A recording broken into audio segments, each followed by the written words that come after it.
parecen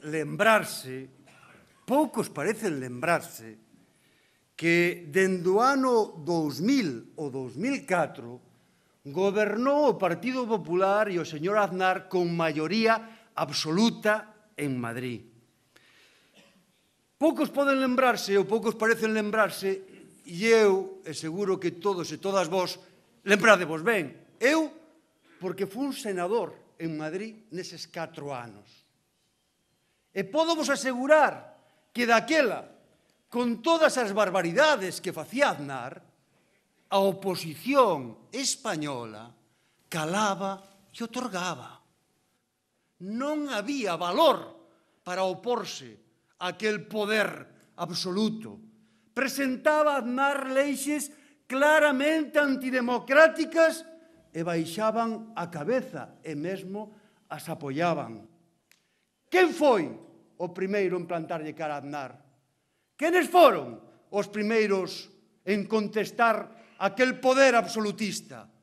Os galegos e as galegas que se puxeron a defender a súa terra, que con motivo da catástrofe do Prestige dixeron que non aceptaban agravios, que non aceptaban a indefensión.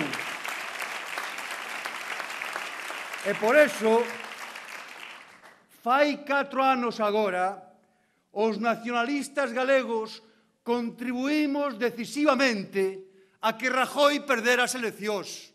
E o domingo que ven, os nacionalistas galegos vamos a inhabilitar a Rajoy de por vida para ser presidente de España. De por vida.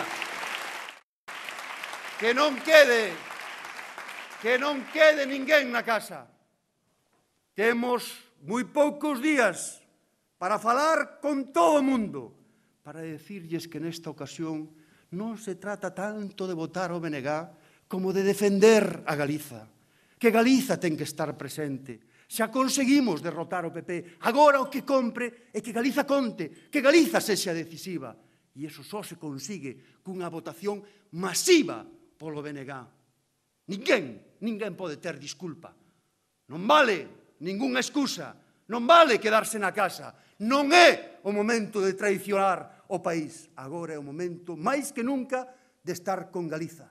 O BNG, os nacionalistas, nunca lle dimos a espalda ao país e agora tampouco vamos a facer. Vamos a romper o guión para que Galiza tamén cambie o rumbo da súa historia.